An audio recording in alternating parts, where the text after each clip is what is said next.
But how are we to act now, immediately among ourselves in Russia at this moment, when our foes have already attacked us, are attacking our people and threatening us? What should be the action, I shall be asked, of a Russian soldier, officer, general, Tsar, private individual? Are we, forsooth, to allow our enemies to ruin our possessions, to seize the productions of our labours, to carry away prisoners or kill our men? What are we to do now that this thing has begun? But before the work of war was commenced, by whomever it was commenced, every awakened man must answer, before all else, the work of my life was commenced. And the work of my life has nothing in common with recognition of the rights of the Chinese, Japanese, or Russians to Port Arthur. The work of my life consists in fulfilling the will of Him who sent me into this life. This will is known to me. This will is that I should love my neighbour and serve him. Then why should I, following temporary, casual, irrational and cruel demands, deviate from the known, eternal and changeless law of all my life? If there be a God, He will not ask me when I die, which may happen at any moment, whether I retained Jinanpur with its timber stores, or Port Arthur, or even that conglomeration which is called the Russian Empire, which He did not confide to my care. But He will ask me what I have done with that life which He put at my disposal.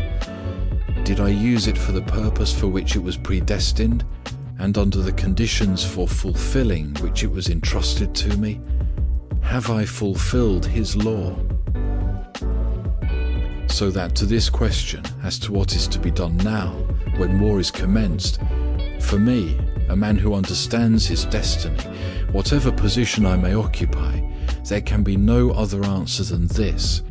Whatever be my circumstances, whether the war be commenced or not, whether thousands of Russians or Japanese be killed, whether not only Port Arthur be taken, but St. Petersburg and Moscow, I cannot act otherwise than as God demands of me, and that therefore I, as a man, can neither directly nor indirectly, neither by directing nor by helping nor by inciting to it, participate in war. I cannot, I do not wish to, and I will not. What will happen immediately or soon from my ceasing to do that which is contrary to the will of God, I do not and cannot know. But I believe that from the fulfillment of the will of God there can follow nothing but that which is good for me and for all men. You speak with horror about what might happen if we Russians at this moment ceased to fight and surrendered to the Japanese what they desire from us.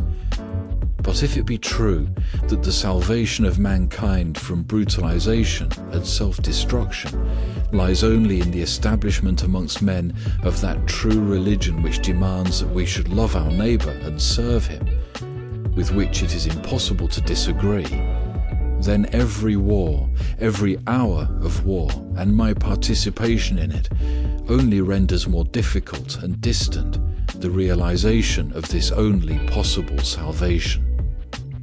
So that, even if one places oneself in the unstable point of view of defining actions according to their presumed consequences, even then, the surrender to the Japanese by the Russians of all which the former desire of us, besides the unquestionable advantage of the cessation of ruin and slaughter, would be an approach to the only means of the salvation of mankind from destruction, whereas the continuance of the war, however it may end, will be a postponement of that only means of salvation.